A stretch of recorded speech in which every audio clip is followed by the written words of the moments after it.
Apakah slide-nya sudah terlihat? Sudah terlihat, Dok. Oke. Jadi, baik, kita mulai pagi ini. Kita masuk modul DMS ya, Matu Muskuloskeletal, kuliah semester 3 dengan topik gangguan sendi ya.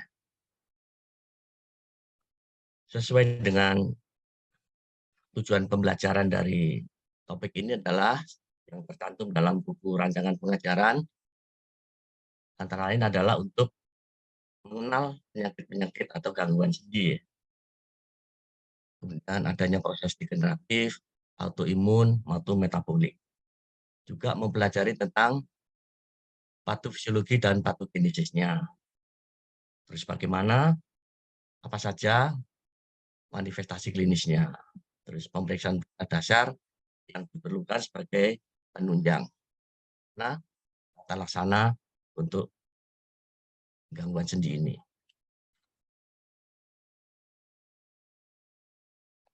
Hal yang perlu dibahas sebagai review, gangguan sendi adalah adanya inflamasi, autoimun, maupun metabolik.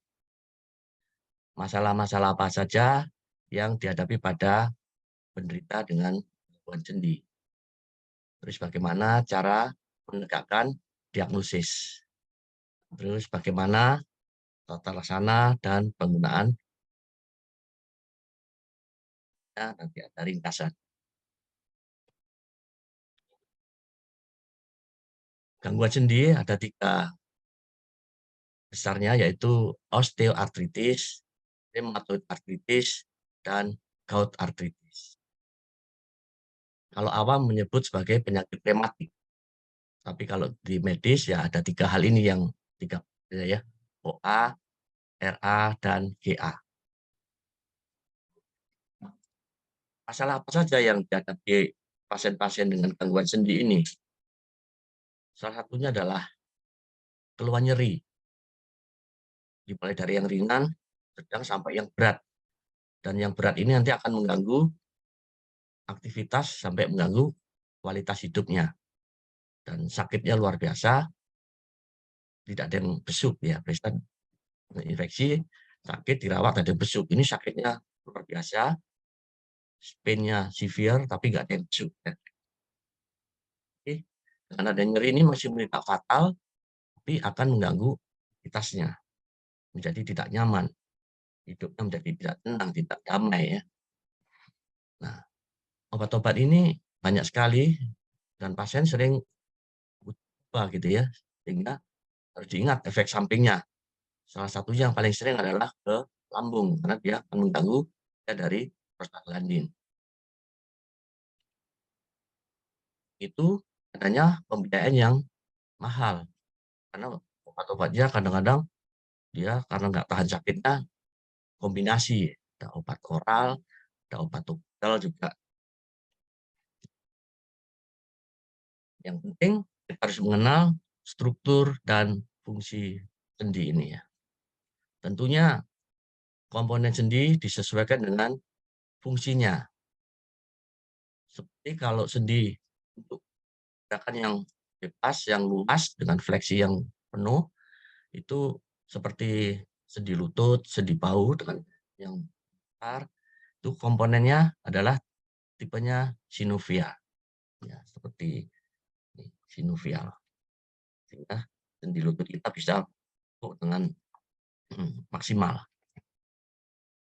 Kemudian yang tipe yang hanya sedikit digerakkan, seperti di tulang belakang, ini tipenya adalah cartilaginosa ya. Hanya sebagai bantalan tulang. Ya, ini di kepala ya, di sutura. Ini tidak perlu gerak, hanya menyambung antar tulang. Itu tipenya adalah fibrosis, fibrosa. Kita masuk ke gangguan yang pertama adalah osteoartritis. Biasanya ada di sini ada peradangan ya.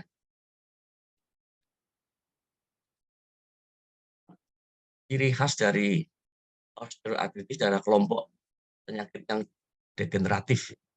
Ini tentunya terkait dengan pertambahan usia, umumnya pada dekade 4 atau 5 ya. Dan ini akibat dari proses mekanik maupun biologik, sehingga ada ketidakseimbangan ya antara proses yang mengganggu dan yang mempertahankan.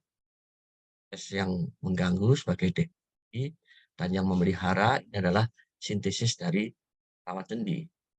Nah, kehilangan rawat sendi yang progresif inilah nanti ujung-ujungnya adalah terbentuknya tulang ya, dan timbulnya tonjolan atau yang disebut secara epidemiologi, OA ini lebih sering ditemukan pada wanita. Nah, itu statistik ya, kita nggak tahu apakah ada kaitannya dengan hormonal. Dan dikenal ada tipe primer atau idiopatik yang tidak diketahui secara pasti ya, dan tipe yang sekunder. Biasanya sering pada pria dewasa. Ini biasanya mengenai sendi-sendi yang besar ya, terutama yang lutut, ya, sendi bahu, hips, ya, paha.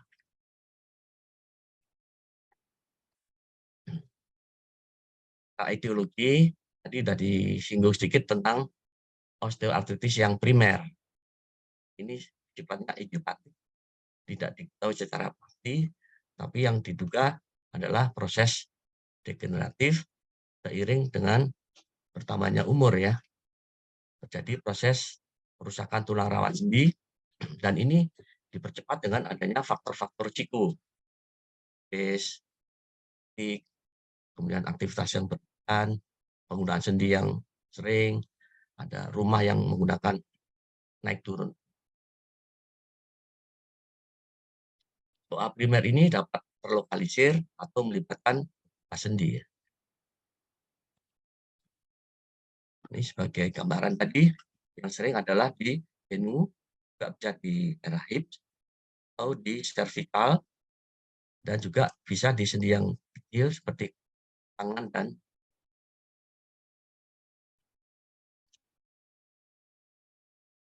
yang sekunder. Ini ada beberapa penyebab, antara lain metabolik, ada kelainan struktur sendi, atau adanya trauma maupun masih.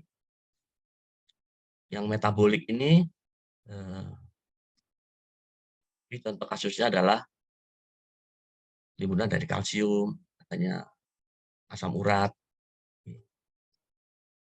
Yang kelainan atau struktur sendi ini adanya dislokasi dari koksa yang vital, atau adanya komunitas valgus, atau adanya sindrom hypermobility. Trauma bisa dipahami juga, ini akan merusak struktur sendi, contohnya trauma pada sendi yang mayor, kemudian ada riwayat tindakan atau berdatang, ada jejas, dan ini dianggap sebagai osteoartritis ya. Jadi kelompok metabolik, ada kelainan anatomi, ada faktor trauma, dan inflamasi ya sebagai artritis. Karena patofisiologi dari gangguan sendi ini, kita tahu bahwa rawan sendi itu terdiri dari sel tulang rawan atau kondrosit dan matriks sendi. Nah, ini ada faktor keseimbangan yang mempertahankan dan yang mengganggu. Nah, yang mempertahankan adalah sintesis dalam rangka memelihara matriks tulang, sehingga berfungsi sebagaimana mestinya ya. Nah, komponen ini terdiri dari air dan proteoglikan dan kolagen.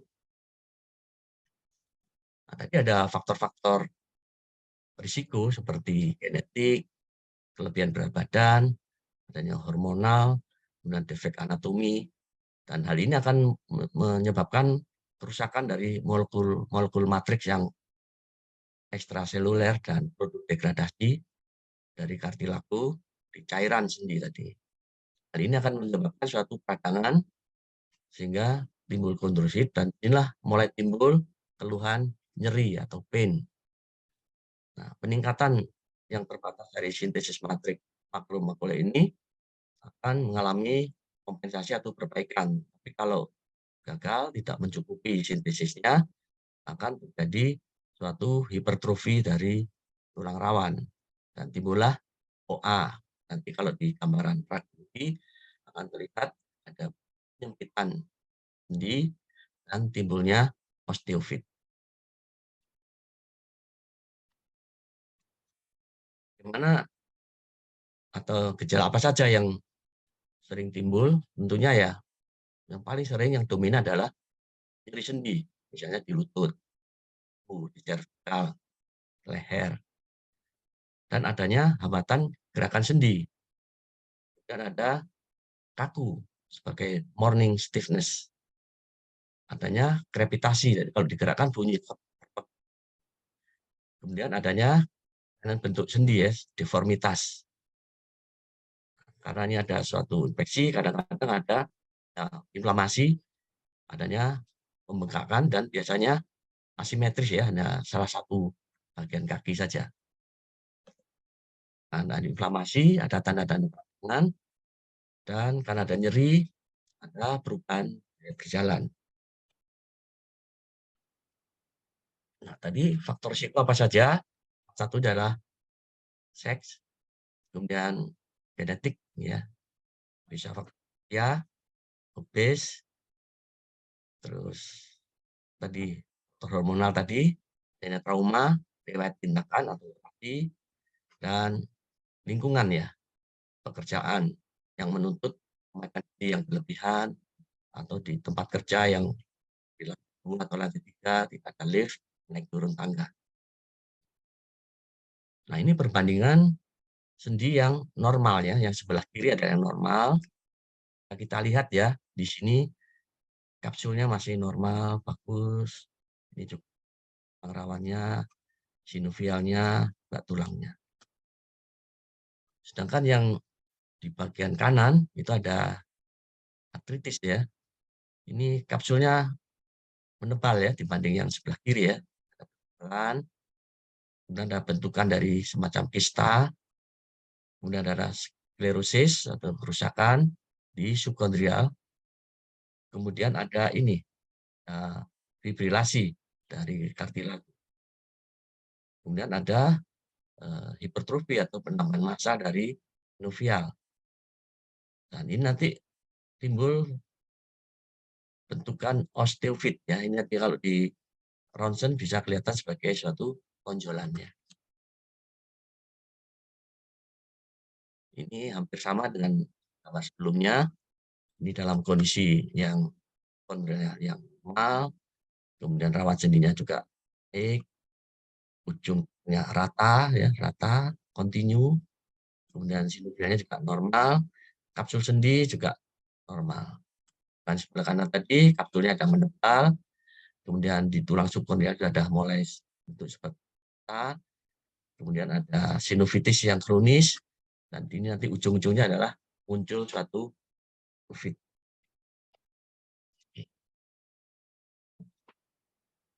Kalau kita menangani pasien, modalitasnya adalah SOAP ya. S-nya adalah subjektifnya tadi ya, keluhan nyeri, tidak nyeri kaki, mengganggu gaya perjalanannya. Terus objektifnya, pemeriksaannya, assessment, ada diagnosis ini, dan planningnya, tata laksana. Dan objektifnya ini kita harus bisa menggali anamnesis apa yang terjadi pada penderita. Kalau nyeri, bagaimana sifat nyerinya ya? Apakah mendadak, apakah berangsur atau gradual, atau nyerinya saat aktivitas atau saat istirahat. Kemudian lama nyerinya, apakah kurang dari 10 menit, lebih, dan apakah ada gejala sistemik, ada kelemahan badan, lelah. Dan jangan lupa menggali tentang faktor risiko, tentang penyakitnya, seperti trauma, predisposisinya, juga penggunaan obat-obat. Ditanya juga tentang lifestyle-nya ya, pola hidupnya, lingkungan pekerjaannya. Pemeriksaan fisik penting, terutama tentukan body mass index, indeks massa tubuh. pada obes ini harus dikoreksi karena akan membebani sendi, terutama misalnya lutut akan menyangga berat badan pasien. Dan pada saat masuk ruangan juga perhatikan gaya berjalan pasien. Adakah kelemahan atau adakah tanda-tanda inflamasi, nyerinya saat aktivitas atau saat istirahat. Kemudian kita pegang, kita periksa apakah ada krepitasi, adakah deformitas atau kelainan bentuk. Nah, ini semua harus kita periksa ya, SOAP-nya.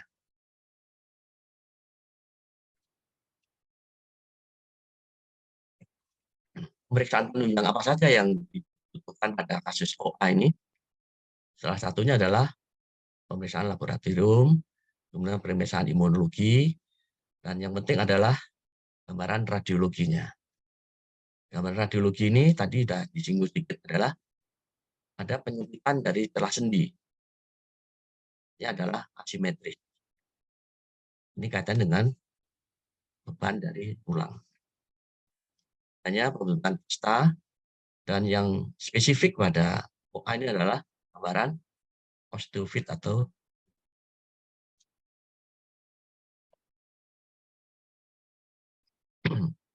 nah ini sebelah kiri adalah sendi yang normal ya. Ini tulang atas. Ini tibia, ini fibula. Ini tulang umur ya. Nah, ini kita lihat celah sendinya normal ya. Oke. Nah, di sini ada penyempitan celah sendi ini ya. Kemudian ada gambaran tonjolan ini ya, yang disebut sebagai osteofit.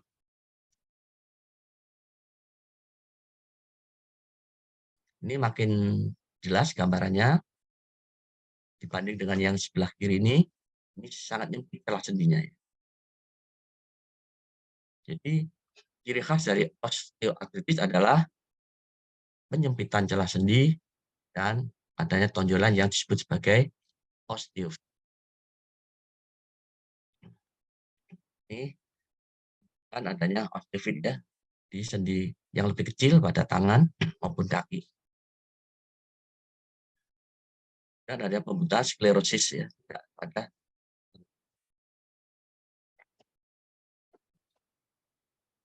Jadi OA bisa terjadi di mana saja, yang sering di sendi besar ya, terutama lutut, bahu, servikal. Tapi tidak menutup kemungkinan di sendi yang kecil ya, seperti tangan dan kaki. Mana tata laksana tentang osteoartritis ini? Ada yang dinamakan non-operatif dan operatif.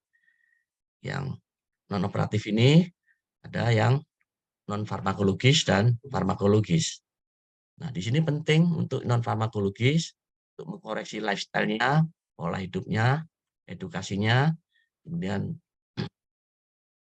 mengurangi beban sendi. Kemudian obat-obat yang sering digunakan sebagai analgetik adalah NSAID, kemudian juga bisa topikal, juga sebagai antiinflamasi bisa diberikan sebagai kortikosteroid. Kalau tindakan ini tidak baik, secara konservatif, tindakan operatif, kita konsul ke RSPD. Ini tahapan dari penyakit-penyakit OA. Pengobatannya dimulai dari terapi yang non farmakologi, itu tahap pertama. Kemudian tahap kedua adalah dengan obat-obat. Kalau bisa obatnya adalah monoterapi, kemudian ditingkatkan jenis targetingnya lebih kuat. Dan ketika kalau tidak respon, kita harus rujuk ke dokter ortopedi. Sebagai contoh soal, yang merupakan gejala osteoartritis yang sering dikeluhkan dan khas pada osteoartritis, kecuali sebenarnya saat ini kalau soal-soal dihindari ya istilah kecuali, ini untuk belajar saja. Dari lutut ada pembekakan, inflamasi ada ya, kaku sendi ada ya, morning stiffness, mual berjalan. Mungkin jawabannya E ya. demam, tapi bisa saja pada kasus sepsis ya, artritis sepsis lalu ya. Tapi yang sering adalah tadi ya, nyeri, edema, morning stiffness.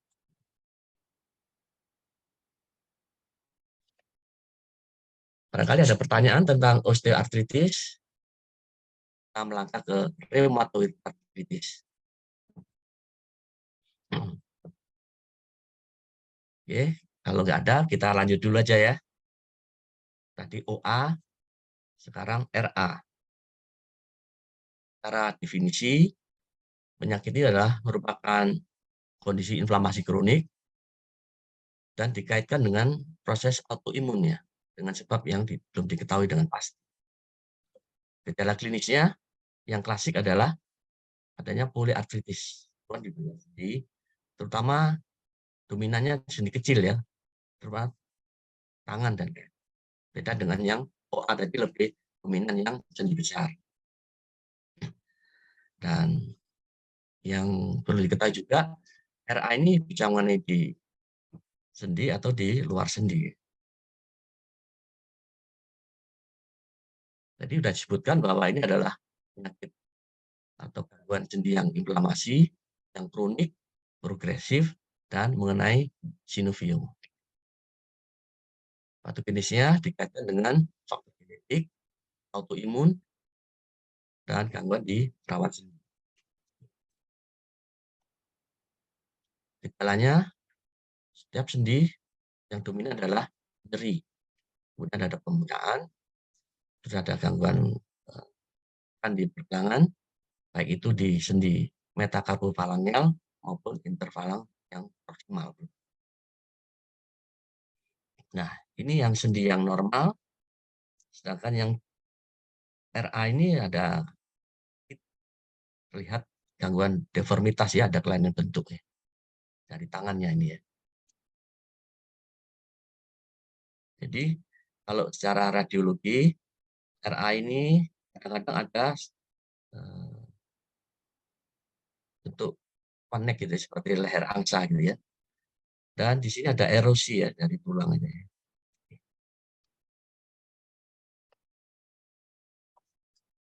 Yang lebih berat adalah yang terjadi suatu deformitas ya. Ini yang disebut konek ya, seperti leher angsa gitu ya, bengkok. Dan ini tentu akan mengganggu aktivitas. Untuk pegang gelas mungkin sulit.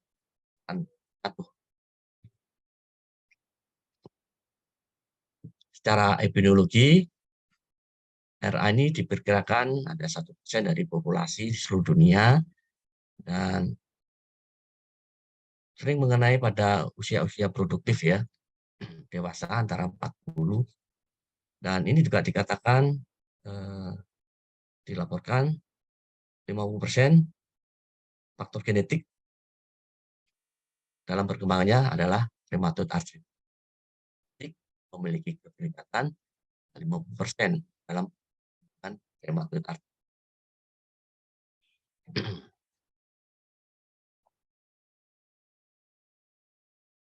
Nah, ini stadium atau tahapan tentang RA. Yang pertama adalah stadium sinovitis. Yang kedua, stadium distruksi. Selanjutnya, fase akhir adalah kelainan bentuk. Stadium sinovitis ini terjadi perubahan ini pada jaringan sinovial yang ditandai dengan kemerahan itu ya, ada edem, nyeri, tidak maupun istirahat ya. Terus ada kekakuan sendi. Fase selanjutnya sudah mulai terjadi suatu arah destruksi atau kerusakan jaringan sinovial. Ini juga pada jaringan sekitarnya yang ditandai adanya kontraksi dari tendon ya, dari tarik. Stadium akhir yang deformitas ini terjadi secara progresif dan berulang sehingga timbul gangguan yang irreversible ya, menetap ini. Ini udah berat ini. Jadi sudah bengkok-bengkok, jadi megang barang pasti terganggu. aktivitas sehari-hari akan terganggu. Jadi dikaitkan dengan imunologi ya, autoimun ya. Ini beberapa penyebab, lain adalah faktor genetik, keterlibatan dari HLA DR4, kemudian adanya hormon seks, maka secara statistik wanita lebih banyak dari pria. Dan penyebab lain adanya infeksi virus yang ini menyebabkan perubahan respon dari T-sel yang nanti kan ada reaksi komplement yang ke arah autoimun tadi. Yang keempat adalah heat shock, sehingga antibodi dan T-sel yang mengenali HSP sehingga terjadi reaksi imunologi tadi, arah autoimun. Ini tadi secara genetik ada HLA tadi. Nah, kemudian adanya faktor makrofag dan dendrit tadi kan memicu gangguan dari antigen T-sel menyebabkan aktivasi dan proliferasi. Dan ini akan kaskadenya nanti akan berlanjut ke arah proses autoimun.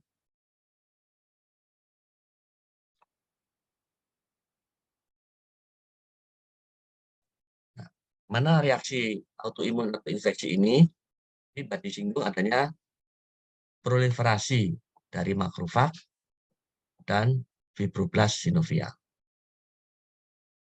Adanya proliferasi sel-sel induktif ini menyebabkan tumbuhan yang irreguler, yang tidak rata, tidak teratur pada jaringan sinovial. Bentuk konus, selanjutnya akan terjadi rawat sendi dan tulangnya. Ini gambaran skematis dari sinovium yang normal dan pada rheumatoid arthritis. Yang normal, tadi di sini ada bursitis, ada radang, kemudian ada tendonitis, ada sinovitis, dan ini ada inflamasi. Nah, di sini akan melibatkan gangguan dari tulang rawan, kemudian ada hiperplasi dari sel-sel pelapisnya, timbul panus tadi, ada exudat polymorph, dan infiltrat, dan timbul fibrosis. Ini bisa dibandingkan gambar yang kiri dan yang kanan tadi, ada beberapa perbedaan atau tempat-tempat yang terganggu. Bagaimana gejala klinis dari RA ini? Ada yang gejala yang sistemik tadi, ada letargi ya, gampang lelah, ada nyeri di muskuloskeletal, yang artikuler ada tadi poliartritis melibatkan beberapa sendi, terutama sendi perifer yang kecil-kecil, baik tangan maupun kaki. Yang di luar sendi ya, yang ekstra artikuler itu timbul suatu vaskulitis pada mata tadi ratu konjungtivitis. Nah, yang di luar itu juga yang organ yang non organ spesifik maupun yang organnya spesifik. Yang non spesifik ini seperti gejala pada umumnya ya, ada kelelahan, ada febril, hematopati, penurunan berat badan. Yang spesifik ini biasanya pada di vaskulitis, kalau di jantung bisa terjadi suatu perikarditis, miokarditis, pada paru-paru bisa pleuritis, pada ginjal ini bisa amyloidosis, renal disease, dan nefritis. Nah, pada sarafan bisa terjadi suatu neuropati perifer. Jadi kalau ada neuropati perifer, yang dipikirkan bisa diabetes, bisa juga ini adalah suatu rheumatoid arthritis yang ekstra artikuler. Periksa laboratorium yang dibutuhkan adalah salah satunya adalah laju endap darah ini. Biasanya ada percepatan ya pada kasus-kasus rheumatoid. Dan juga CRP, adanya hiperfaktor rheumatoid cairan sendi.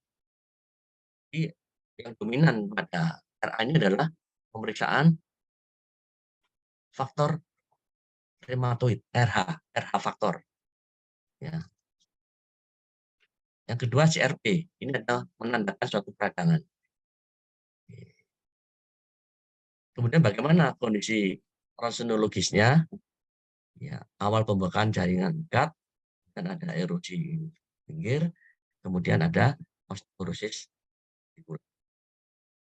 Stadium akhir ada perubahan sendi dan destruksi sendi di suatu konformitas. Klasifikasi RA ini menurut ACR, American College of Rheumatology, ini ya nanti itu adanya kekakuan di pagi hari atau morning stiffness. Ada artritis, tadi poliartritis yang melibatkan atau lebih, jarang yang monoartritis ya, biasanya poliartritis. Mengenai sendi-sendi yang kecil ya di tangan, biasanya simetris ya. Terus ada nodul-nodul rheumatoid dan pada pemeriksaan darah RH faktornya positif. Kemudian ada kelainan gambaran dan keluhan ini minimal dirasakan 6 minggu ya. Nah, bagaimana tata laksana RA ini? Langkah yang umum adalah edukasi ya. Bagaimana keluarga juga akan harus mendukung pada pasiennya. Penting juga untuk latihan atau fisioterapi ya, dihangatkan dengan sinar itu untuk meningkatkan ambang sakitnya ya, untuk mengurangi rasa sakit sehingga pasien bisa beraktivitas.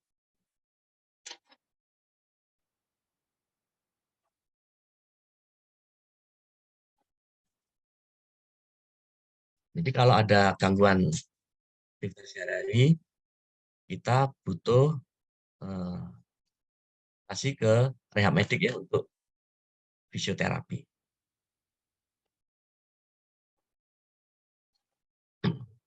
Kemudian secara farmakologi, kita bisa pakai obat-obat analgetik ya. Dan juga ada DMARD. Dan yang tidak kalah penting adalah proteksi sendi ya untuk mengurangi mobilisasi. Dan kalau tidak teratasi ya harus surgery ya, tindakan pembedahan. Jadi disebutkan obat-obat yang DMARD tadi, disease modifying anti-rheumatic drug, salah satu adalah MTX ya, metode itu macam obat-obat ya.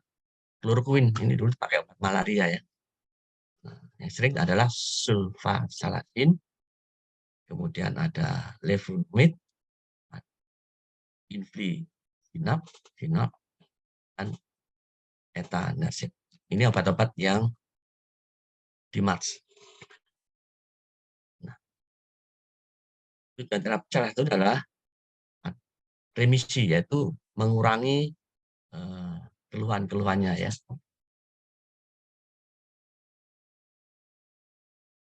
Diharapkan dengan pengobatan ini terjadi remisi. Kriterianya adalah kaku sendi ini akan menjadi singkat ya, kurang dari 5 menit. Letargi, nyerinya berkurang, gerak sendinya bebas, pembengkakan nggak ada. Nah, tadi laju darahnya kurang dari 30. Oke.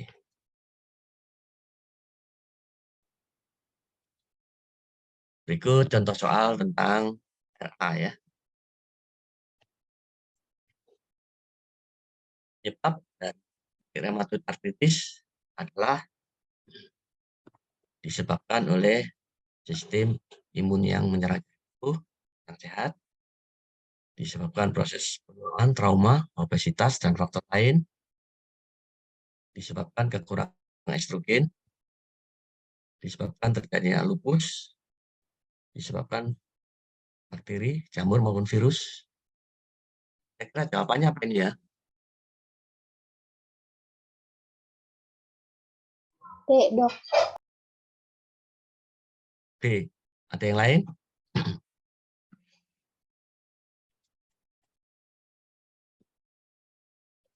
A.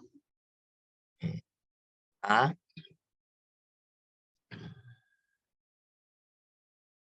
Jadi yang tepat A ya, karena ada melibatkan autoimun ya.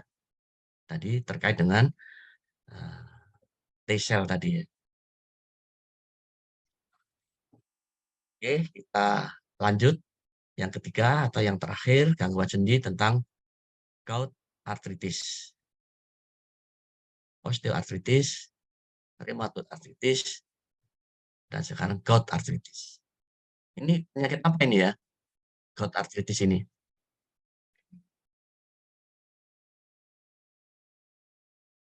Ada kelainan apa ya?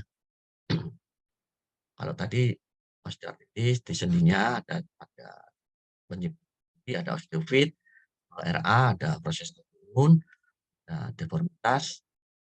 Kalau gout arthritis ini kira-kira apa penyebabnya? Asam urat yang tinggi, Dok. Ya, asam urat. Yang selanjutnya disebut sebagai hyperurisemia. Jadi asam urat itu ngekosnya ada dua, satu di sendi, dua di tubulus ginjal ya. Bisa mengkristal, bisa dari. Nah, tapi kita tidak bahas ginjal, kita bahas di sendi. Jadi gout arthritis disebabkan kadar asam urat yang tinggi, gejalanya ya nyeri ya. Diagnosisnya berdasarkan pemeriksaan kadar asam urat, normalnya kurang dari 7 ya. Jadi diagnosisnya mudah, tapi tata laksananya susah dan hasilnya sangat menderita. Risiko adalah konsumsi alkohol, ada penyakit sistemik seperti tensi, diabetes, dislipidemi, ada faktor genetik, faktor usia. Terapinya tentu adalah diet rendah urin, karena ini bahan bakunya dari berat, dan hindari alkohol. Yang sering digunakan adalah orange, corticosteroid, dan obat penurun asam urat. Gout sendiri adalah suatu penyakit sistemik disebabkan oleh deposisi atau timbunan kristal monosodium urat (MSU) di jaringan atau di supersaturasi ya, kan ekstraseluler. Gangguan metabolisme yang mendasari adalah tadi disebut sebagai hipernya. Jadi kalau diperiksa kadar dalam darahnya lebih dari 7. Bagaimana manifestasi klinis gout adalah deposit tofus yang disebut sebagai benjolan ya, seperti tulang yang keras. Kemudian ada terjadi gout. Nah, ini tadi juga jadi nefrolitasis ya, ada patu. Dan ada gangguan fungsi ginjal. Hiperurisemia itu sendiri adalah keadaan di mana peningkatan kadar asam urat normal. Tadi lebih dari. Ini gambarnya ya. Di dekat dari ini ya. Ini namanya tofus. Ini dapat juga di sendi siku. Dan ini nyerinya luar biasa. Pada kaki kadang-kadang maksudnya sampai sulit berjalan ya, karena nyeri. Apa penyebab dari hiperurisemia? Sesuatu yang terjadi peningkatan, ada beberapa hal ya. Satu, asupannya, intake-nya yang berlebih. Kedua, ekskresi atau pembuangannya yang menurun. Yang ketiga, mungkin metabolisme yang meningkat. Ini yang berlebih ini, misalnya pada kasus-kasus asupan alkohol, juga faktor ekskresi yang berkurang ini, ada gangguan fungsi ginjal, ada faktor genetik juga yang didapat tadi fungsi ginjal sehingga menurun. Tahu bahwa ginjal banyak filtrasi, keseimbangan elektrolit, juga mengeluarkan fungsi ekstraksi dari ureum, kreatinin, kalium, dan ini asam. Nah, tofu sendiri itu terdiri dari granuloma yang dikelilingi oleh kristal mesu tadi, disertai reaksi inflamasi. Ini juga terjadi erosi di tulang rawannya ya, dan korteks tulang hingga terjadinya kayak tonjolan tadi, terjadi tofus. Nah, kristal ini kalau secara mikroskopis di jarum ya, membentuk kelompok yang secara radial.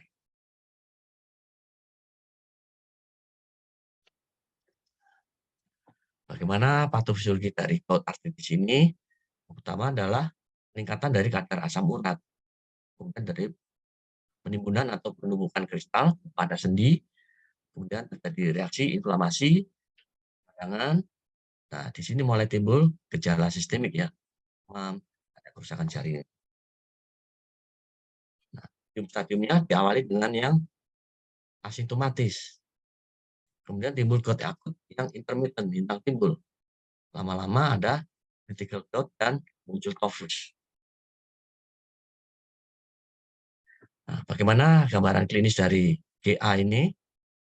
Nah, ini kadang-kadang serangannya akut, nyeri sendi yang hebat. Kadang-kadang timbul podagra. Nah, kadang terjadi warna kemerahan ke daerah yang terkena.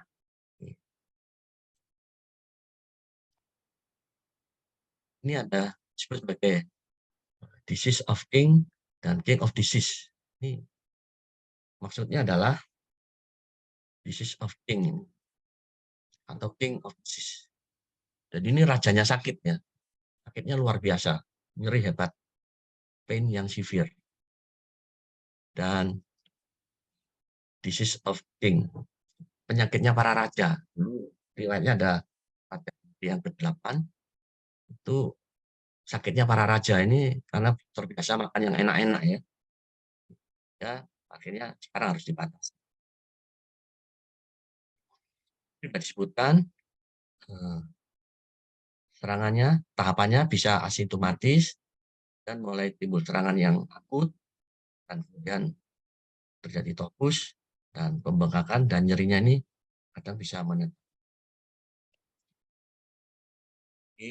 Sudah disebutkan diagnosisnya simpel tapi penangannya sulit ya.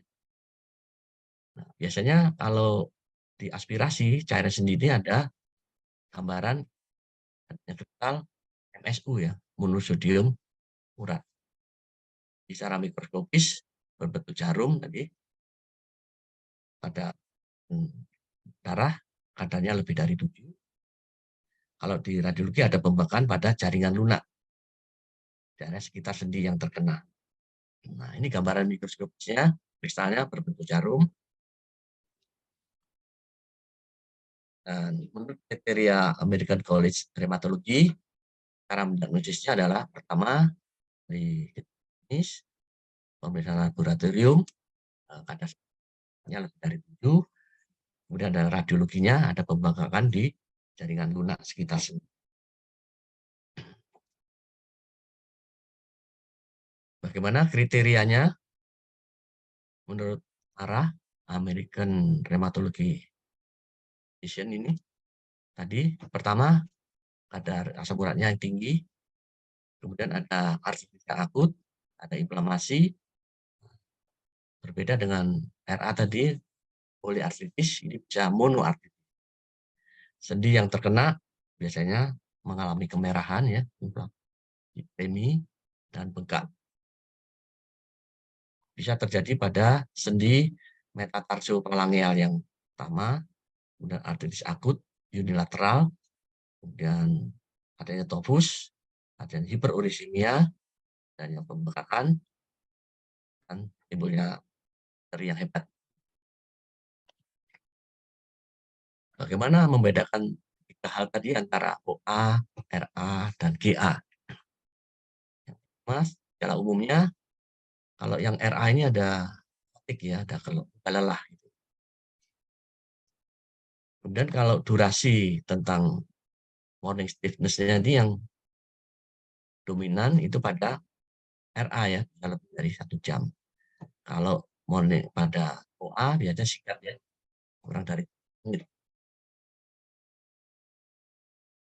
nyerinya, kalau OA ini terkait dengan aktivitas, pergerakan nyeri. Kalau RA, rheumatoid arthritis, pada istirahat bisa berkurang. Kemudian masalah laboratorium, tadi pada rheumatoid arthritis, yang perlu diperiksa adalah RH faktor tadi ya, sama CRP. Kalau pada OA, yang penting adalah radiologis. Setelah sendi, ya,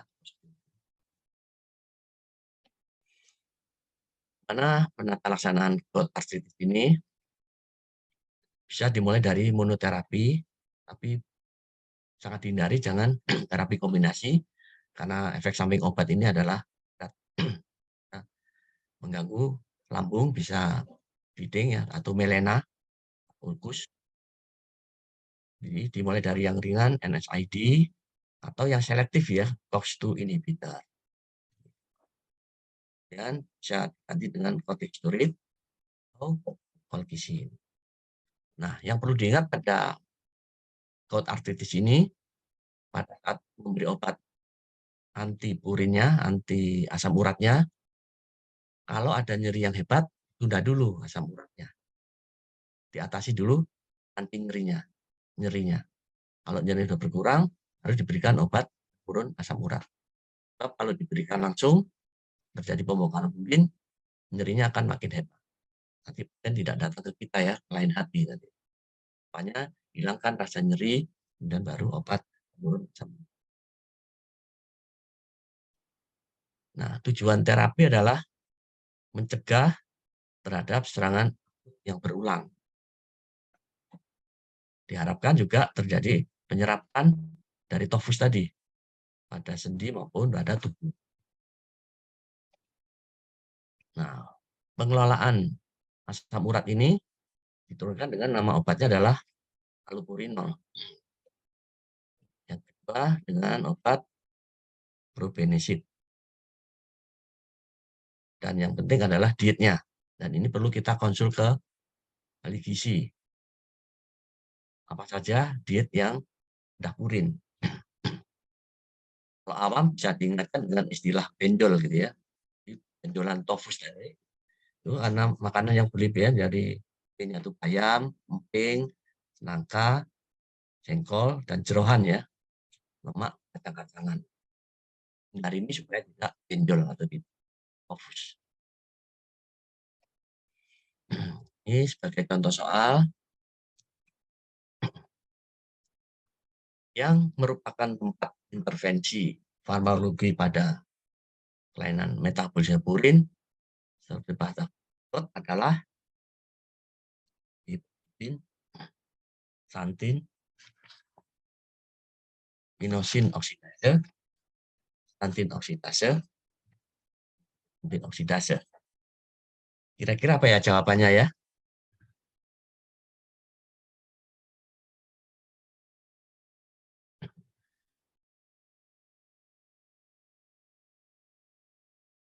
Dan obat untuk penurun asam urat adalah allopurinol. Ya. Ada yang bisa jawab?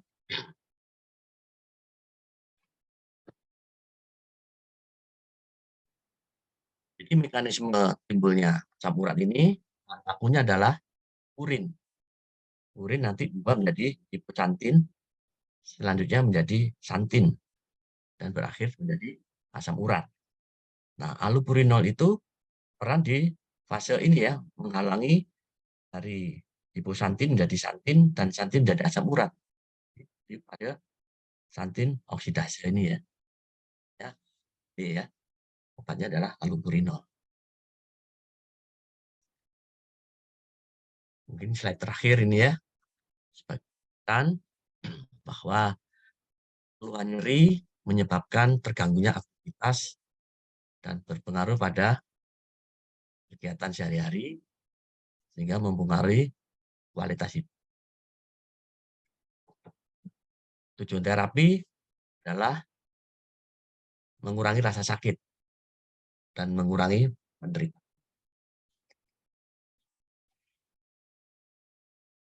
pemberian obat bereda sakit harus mempertimbangkan efek samping karena obat nyeri ini bekerja memblok pada prostaglandin. Kita tahu bahwa prostaglandin ada di lambung, ada di tim, ada di tuler. Nah, jadi efek samping yang sering dikeluhkan pasien adalah nyeri lambung ya, sakit perut, mual. Dan tata laksana secara menyeluruh meliputi aspek yang non maupun farmakologis. Kalau secara konservatif tidak teratasi, kita bisa konsultasi ke bedah hormon. Barangkali itu sebagai ringkasannya. Saking pentingnya penyakit ini, ada diperingati sebagai World Arthritis Day tiap tanggal 12. Terima kasih. Barangkali ada pertanyaan. Selamat belajar. Masih ada waktu mungkin 2 menit. Kalau ada pertanyaan, kalau bisa saya jawab. Kalau nggak bisa, nanti kita di WA gitu ya. Atau sekarang belum ada.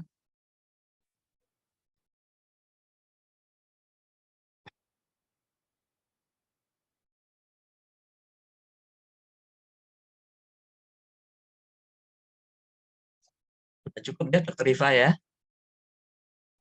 Ya, baik dok. Ya, jadi terima kasih atas perhatiannya. Selamat belajar, sukses. Mudah-mudahan nanti UASnya lulus semua dengan nilai baik. Nah, nanti sampai ketemu di fase klinik ya, kita akan menjumpai pasien-pasien artritis, rheumatoid artritis, dan gout artritis. Kalau di perkuliahan ini kelihatannya simpel ya, sederhana. Tapi begitu ketemu pasiennya, kasihan, luar biasa sakitnya. Barangkali itu ya, Dr. Riva ya. Kita Baik, Dok. cukupkan kuliah kita di semester 3 tentang dermatomuskuloskeletal. Terima kasih. Selamat pagi. Selamat di kuliah berikutnya ya. Assalamualaikum warahmatullahi wabarakatuh. Terima kasih, Dok. Waalaikumsalam warahmatullahi wabarakatuh. Terima kasih, Dok. Terima kasih banyak, Dok.